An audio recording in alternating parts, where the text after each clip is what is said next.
5 marks question में fifth question है right appropriate mnemonics for the following statements या following task.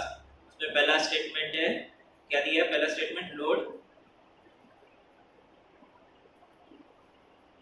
Load accumulator from register P, load accumulator from register P कैसे बनेगा? क्या instruction बनेगा? मतलब नेमोनिक मतलब इंस्ट्रक्शन लिखना है, एलडीए भी बनेगा। फिर करना क्या है उसमें? सिंपली बी का डेटा ए में कॉपी करना है। लोड एक्यूमुलेटर फ्रॉम, इतना क्यों करना है? बी से सीधा ए में भी तो कर सकते हो। हाँ तो load A from B, B से डेटा ए में लोड करना है, यानी एक्यूमुलेटर में डेटा लोड करना है। कहीं से भी लेके आओ, मेमोरी से लेके आओ, रजिस्टर बी से लेके आओ, कहीं से भी लाओ। डायरेक्ट बी से ए में डेटा ट्रांसफर करना है। कौन सा इंस्ट्रक्शन है? नहीं, मेमोरी वर्ड है क्या कहीं पे? नहीं है, फिर उसकी जरूरत ही नहीं है, मेमोरी पार्ट की जरूरत नहीं। डायरेक्ट में रजिस्टर बी से एक्यूमुलेटर में डेटा ट्रांसफर करो।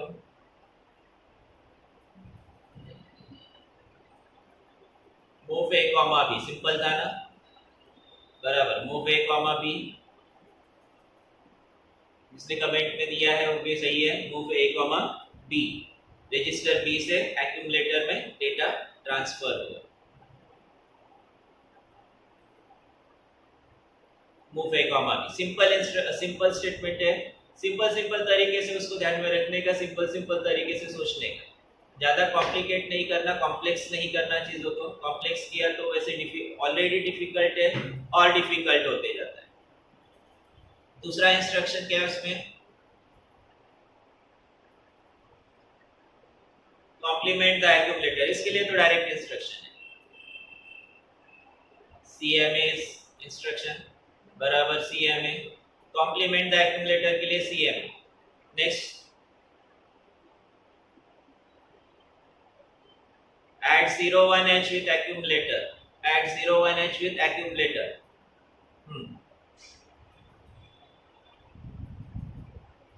ADI 01H, ठीक है। उसमें 01 दिया, 01H दिया है स्टेटमेंट में, तो 01H वैसा पूरा लिखेंगे। ADI 01H। तीसरा चौथा, क्लियर द एक्यूमुलेटर। क्लियर करना मतलब क्या? 0 करना। क्लियर करना मतलब, क्लियर या रीसेट का मतलब 0, लिख के रखो अपने लिए। क्लियर या रीसेट का मतलब 0।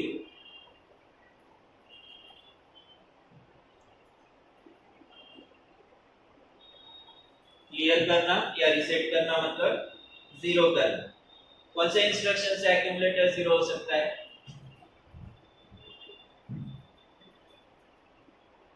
पूरा इंस्ट्रक्शन क्या है? सिर्फ सब्ट्रैक्ट बोलने से 0 नहीं होगा। कल बताया था मैंने, कल एक इंस्ट्रक्शन लिए थे हम लोगों ने, इसमें एक्यूमुलेटर 0 हो रहा था।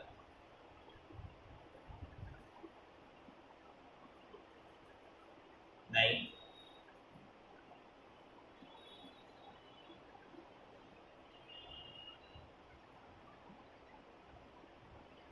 सब ए इंस्ट्रक्शन, सब ए इंस्ट्रक्शन, सब ए, सब स्पेस ए, इसे एक्यूमुलेटर के कंटेंट्स जो कुछ भी है एक्यूमुलेटर के कंटेंट से ही सब्ट्रैक्ट होंगे, रिजल्ट एक्यूमुलेटर में ही आएगा 0।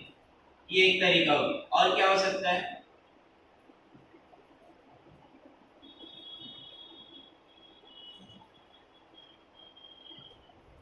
और क्या हो सकता है?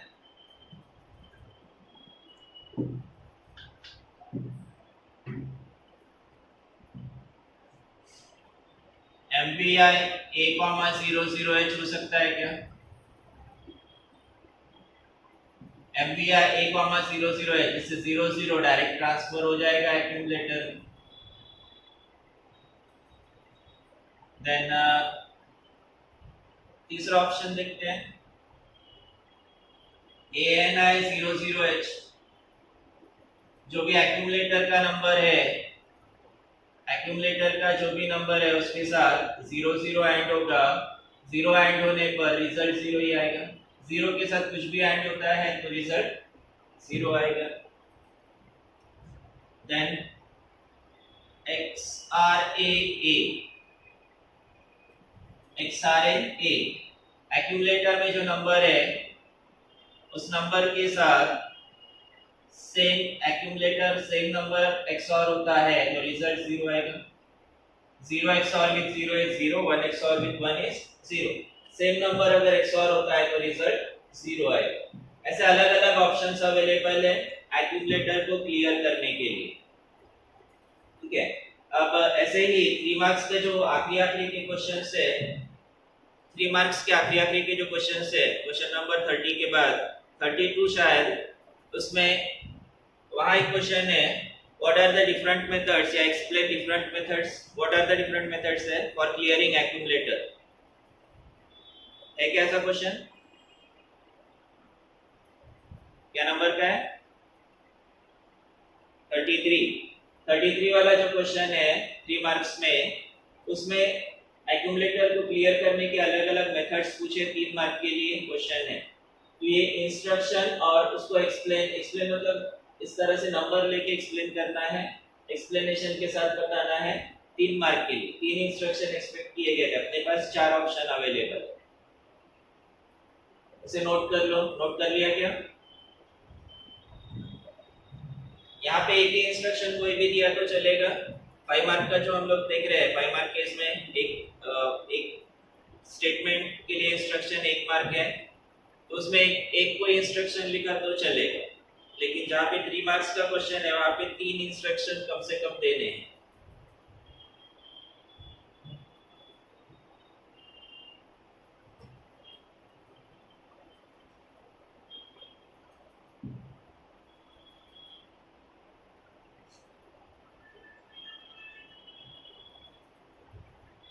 हो गया?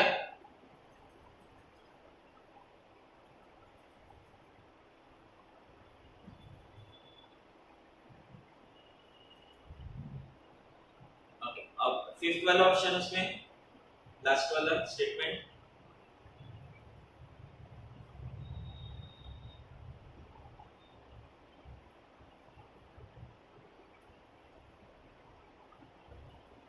अब यहाँ पे मेमोरी है।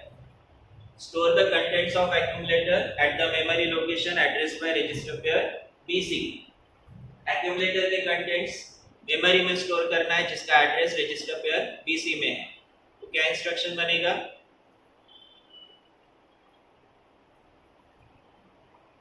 STX, आगे BC पूरा नहीं लिखते, सिर्फ B लिखते हैं। STX B, stacks B, bat वाला B,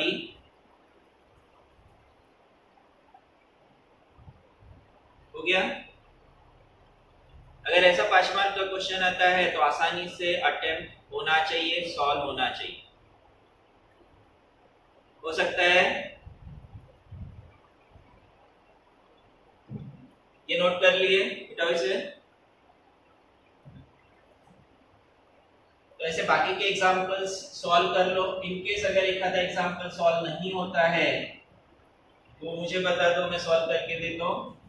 लेकिन बाकी के तुम लोग ट्राई करो, जब तक खुद से नहीं करोगे सॉल्व नहीं होते हैं। मैं जब सॉल्व करके देता हूँ तो बहुत आसान लगता है, मैं एक्सपेक्ट करता हूँ कि उतने ही आसानी से तुम लोग भी उसको कर सको। आसान लगता है ना जब मैं करके देता हूँ, तो उतने ही आसानी से तुम लोगों ने भी सॉल्व करना चाहिए, उतनी प्रैक्टिस होनी चाहिए। वैसे प्रोग्रामिंग का भी है, प्रोग्रामिंग भी जब मैं सॉल्व करता हूँ, प्रोग्राम बनाता हूँ तो बहुत आसान लगता है, कितना आसान है। लेकिन जब हम लोग खुद बनाने जाते हैं तो डिफिकल्ट लगता है। वैसा नहीं होना चाहिए। जब तक तुम लोग इंस्ट्रक्शन सही तरीके से प्रिपेयर नहीं करोगे, प्रैक्टिस नहीं करोगे, तब तक प्रोग्रामिंग आसानी से नहीं होता है। 3 ग्रुप हो गए हमारे। चौथा ग्रुप देखते हैं, branch group. Branch group instruction comparatively कम इंस्ट्रक्शन है, कुछ 7-8 इंस्ट्रक्शन इस ग्रुप में है, पर काम के इंस्ट्रक्शन। खासकर जैसे हम लोगों ने सी प्लस प्लस में फॉर लूप देखा था, फॉर स्टेटमेंट काय के लिए यूज होता था, फॉर या व्हाइल स्टेटमेंट काय के लिए यूज होता था। सी प्लस प्लस में फॉर या व्हाइल स्टेटमेंट यूज होता था काय के लिए, वो तो सी प्लस प्लस को ही पता होना चाहिए, सही है ना। इसके अलावा हम लोगों ने इफ एल्स का भी यूज किया था, इफ एल्स स्टेटमेंट्स का यूज किया था, किसी को याद है? आई के लिए किए थे, वो मत पूछो, वो कंडीशन था, तो क्या था उस काय के लिए था वो कंडीशन? कंट्रोल स्टेटमेंट्स है, कंट्रोल स्टेटमेंट्स अगर किसी को याद आ रहा हो तो, कंट्रोल स्टेटमेंट्स। कंट्रोल स्टेटमेंट्स में सिलेक्शन कंट्रोल और लूप कंट्रोल ऐसे दो पार्ट्स हम लोगों ने देखा था। सिलेक्शन कंट्रोल में if and if else statement और लूप कंट्रोल में फॉर व्हाइल स्टेटमेंट्स थे। सिलेक्शन कंट्रोल में इफ एंड इफ एल्स वाले स्टेटमेंट्स और लूप कंट्रोल में फॉर व्हाइल स्टेटमेंट्स थे। सिलेक्शन मतलब दो स्टेटमेंट्स में से किसी एक को सिलेक्ट करना या ग्रुप ऑफ स्टेटमेंट्स में से किसी ग्रुप को सिलेक्ट करना। जैसे अगर पास वाला रिजल्ट पास या फेल बताना है तो उसमें हम लोग इफ एल्स का यूज करते हैं। इफ अगर कंडीशन ट्रू है तो एक स्टेटमेंट, फॉल्स है तो दूसरा स्टेटमेंट। जैसे if result is greater than 40% तो रिजल्ट पास, एल्स रिजल्ट फेल। ये सिलेक्शन कंट्रोल था। वही लूप कंट्रोल के लिए फॉर स्टेटमेंट का यूज किया था, for i equal to 1, i less than equal to 10, i plus plus. तो उसके सामने जो स्टेटमेंट्स दिए हैं विद इन ब्रेसेस जितने स्टेटमेंट्स है वो 10 टाइम्स रिपीट होंगे। अगर हम लोगों ने 1 से स्टार्ट किया, लेस देन इक्वल टू 10 लिए। वही व्हाइल स्टेटमेंट भी रिपीटेशन के लिए यूज किया जाता है। जो कंट्रोल स्टेटमेंट्स थे वो same control statements branch group में दिए गए हैं। उसी टाइप के मतलब वो सेम स्टेटमेंट नहीं है, उसी टाइप के ऑपरेशन के लिए ब्रांच ग्रुप इंस्ट्रक्शंस दिए गए हैं। जो प्रोग्रामिंग माइक्रो प्रोसेसर का जो प्रोग्रामिंग होता है मेमोरी में स्टोर किया जाता है। मेमोरी आईसी में प्रोग्राम स्टोर करते हैं। पहला इंस्ट्रक्शन, दूसरा इंस्ट्रक्शन, तीसरा इंस्ट्रक्शन, ऐसे करते हुए प्रोग्राम स्टोर करते जाते हैं। कंसीडर करते यहाँ से स्टार्ट करते, यहाँ तक का इंस्ट्रक्शन एग्जीक्यूट हो गया। अब इसके बाद मुझे वापस से यहाँ से इंस्ट्रक्शन एग्जीक्यूट करना है, ये इंस्ट्रक्शंस रिपीट करना है, इतने इंस्ट्रक्शंस रिपीट करना है। तो नॉर्मली जो प्रोग्राम का फ्लो है, पहले इंस्ट्रक्शन के बाद दूसरा, दूसरे के बाद तीसरा, तीसरे के बाद चौथा, और इसके बाद इसे नेक्स्ट लोकेशन पे ऑटोमेटिकली कंट्रोल ट्रांसफर हो जाएगा। लेकिन मुझे अगर यहाँ से वापस से रिपीट करना है तो यहाँ मुझे ऐसा कोई इंस्ट्रक्शन देना पड़ेगा जिससे कंट्रोल आगे नहीं जाएगा, इस मेमोरी लोकेशन पे ट्रांसफर हो जाएगा। जैसे अगर यहाँ से लोकेशन कंसीडर करते 1001 से प्रोग्राम स्टार्ट हो रहा है और मुझे कंट्रोल ट्रांसफर करना है 2 पे 3 4 5।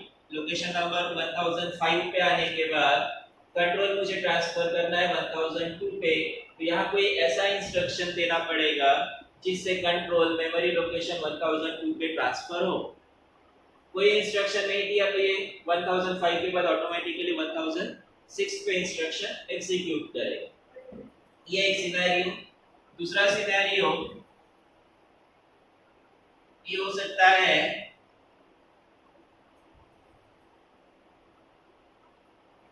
अलग से डायग्राम बनाना, उसके लिए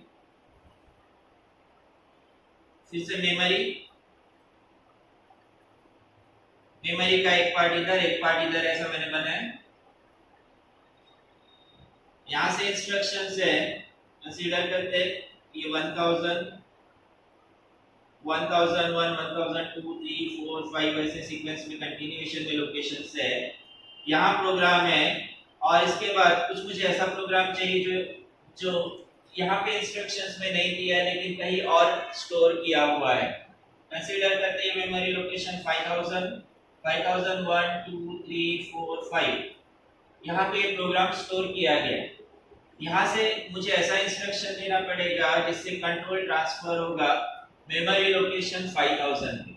फिर यहाँ इंस्ट्रक्शंस एग्जीक्यूट होंगे और इसके बाद कंट्रोल वापस से इस मेमोरी लोकेशन पे आना चाहिए, यहाँ से आगे का प्रोग्राम एग्जीक्यूट होगा।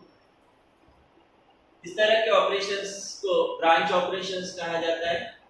एक तो ये सीक्वेंस में चल रहा था, सीक्वेंस में नहीं जाने दिया, इसको वापस से रिपीट कराने के लिए किसी और मेमोरी लोकेशन पे ट्रांसफर कर दिया।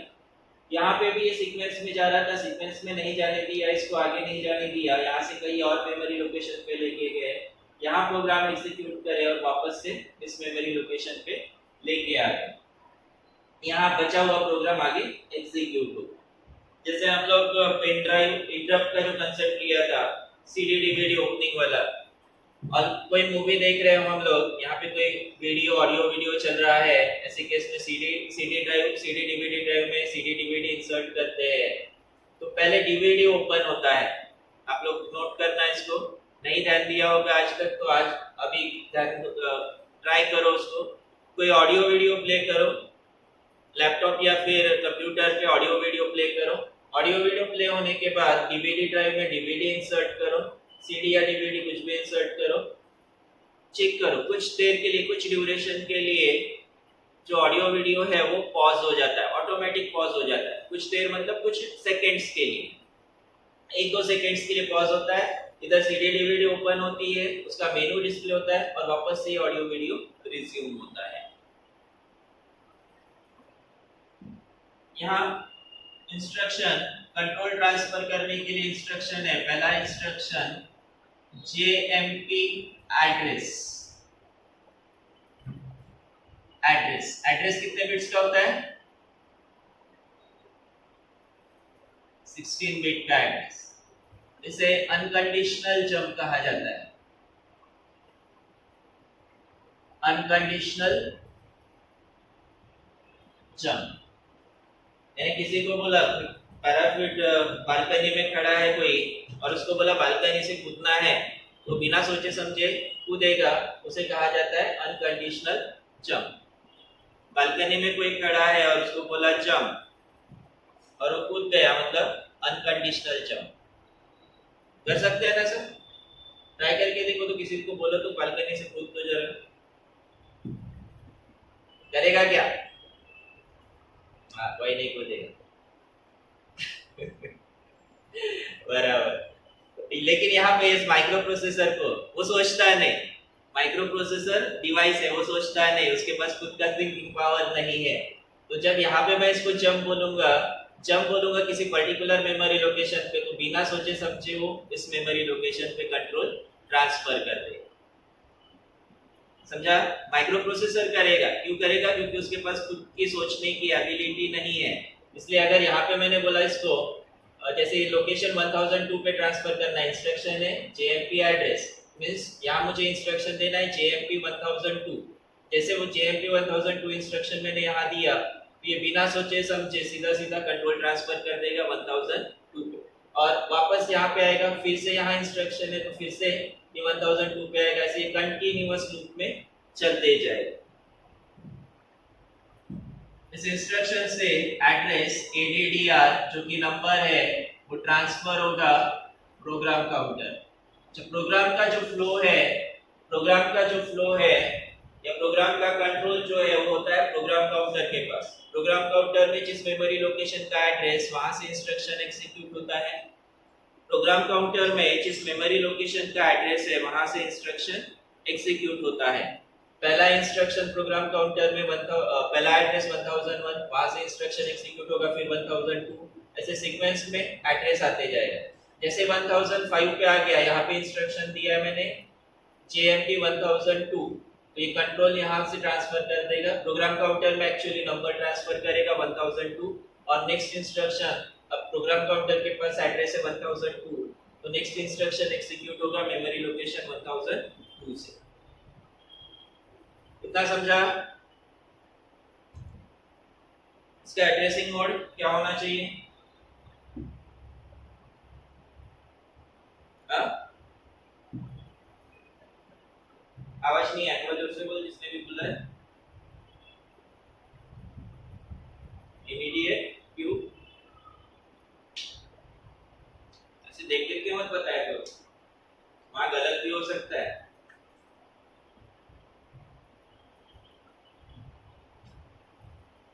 क्यों? एड्रेस दिया हुआ है। अब देख, इनिशियली ये नंबर है, प्रोग्राम काउंटर में जाने के बाद ये एड्रेस बनता है। सिंपली इसमें नंबर रजिस्टर में ट्रांसफर होता है, नंबर रजिस्टर में ट्रांसफर होता है, तो उसके अकॉर्डिंग कौन सा एड्रेसिंग मोड आना चाहिए?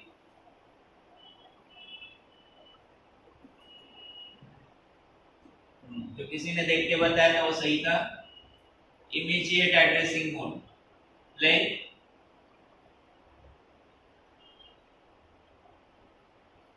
लेंथ 3 बाइट्स, 1 बाइट का ऑपकोड, 2 बाइट का एड्रेस, 3 बाइट्स, 1 बाइट का ऑपकोड प्लस 2 बाइट का address. Then the flag register affect नहीं होगा, no flags are affected.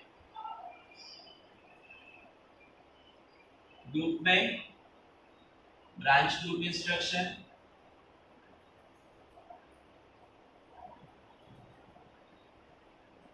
this instruction transfers 16-bit address to program counter, PC यानी program counter,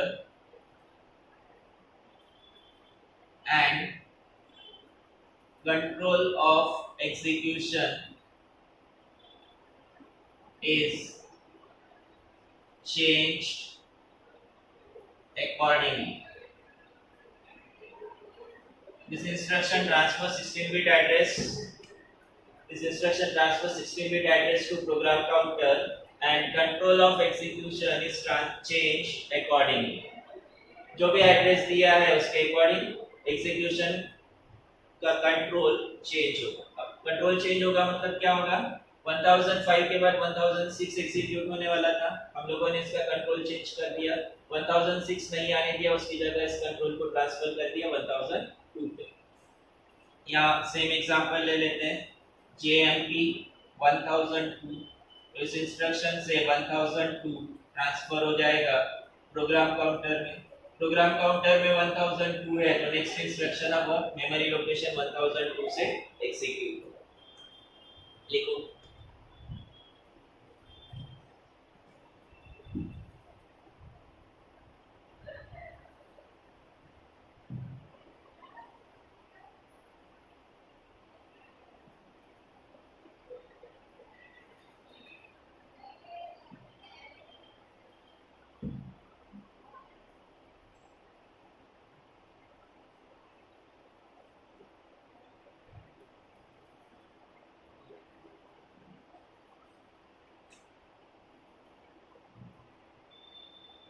कर लो ना अपने रेफरेंस के।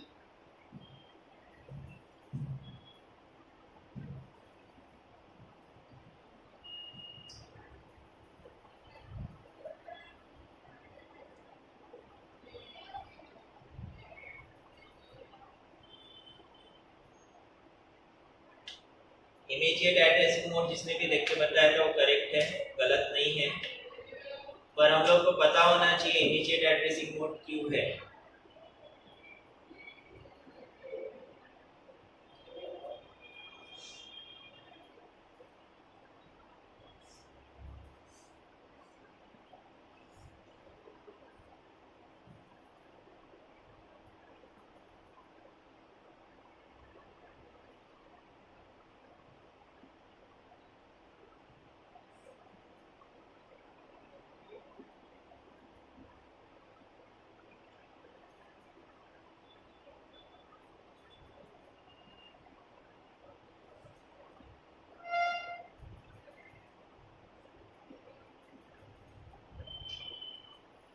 इसको अकॉर्डिंगली लिखने की बजाय अनकंडीशनली लिख, चेंज अनकंडीशनली।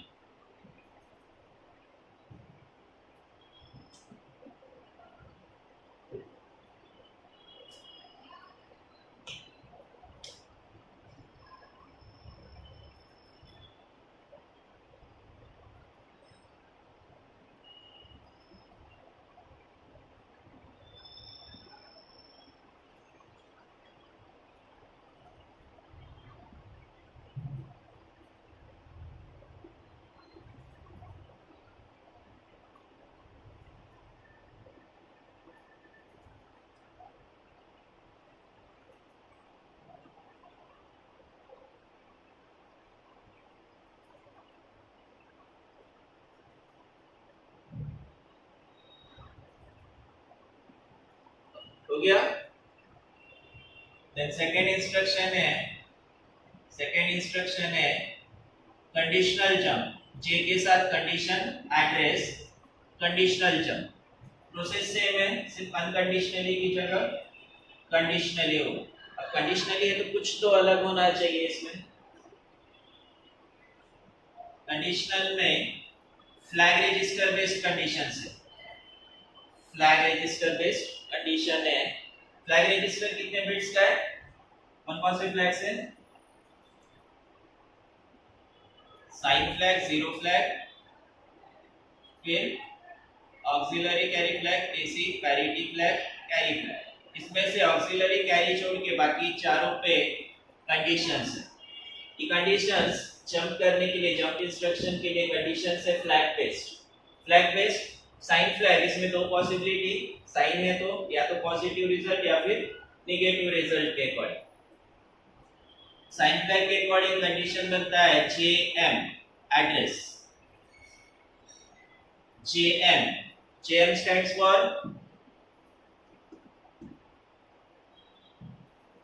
जेएमपी जंप था, यहां हम लोगों ने जेएमपी जंप लिखा था। जेएम एम कंडीशन रिप्रेजेंट करता है।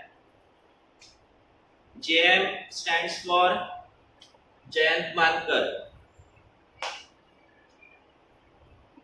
सही है ना?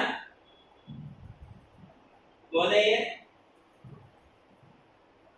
कौन है, लेकिन है कौन? जेएम जयंत मानकर कौन है?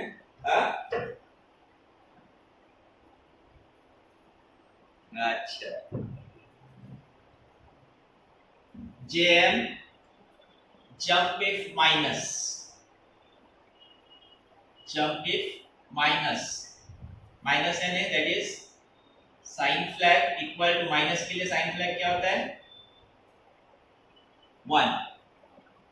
JP address, JP address means jump if plus, plus के लिए साइन फ्लैग 0 होता है।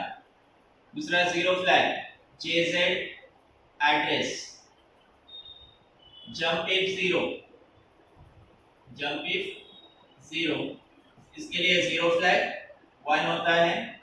JNZ address, jump if no zero, no zero, no zero के लिए जीरो फ्लैग 0। ये इंस्ट्रक्शन काफी ज्यादा यूज होता है प्रोग्राम में। जैसे हम लोगों ने फॉर लूप, ऑलमोस्ट सभी मैक्सिमम प्रोग्राम में फॉर लूप यूज किया था C++ में। उसी तरह से ये जेएनजेड इंस्ट्रक्शन, जेजेड भी कुछ जगह यूज होता है पर जेएनजेड इंस्ट्रक्शन ऑलमोस्ट सभी में यूज होता है। देन पैरिटी फ्लैग, पैरिटी में odd parity, even parity,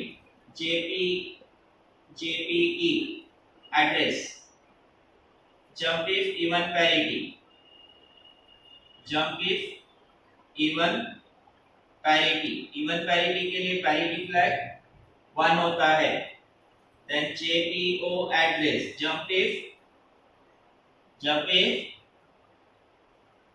जेपीओ, jump if odd parity, odd parity के लिए पैरिटी फ्लैग 0 होगा, लिख लोगे। Then JC address, jump if carry, jump if carry means carry flag में 1। जेएनसी एड्रेस,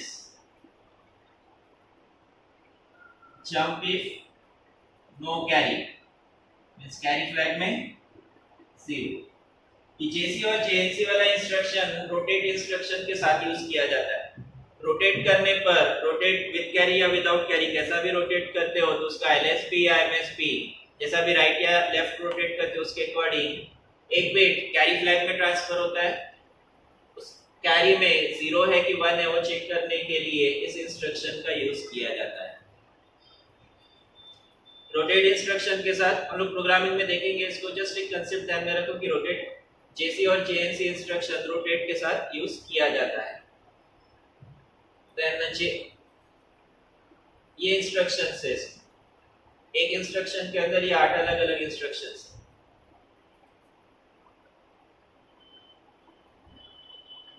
ठीक है, इसको लिख लो। आज के लिए यही रुकते हैं।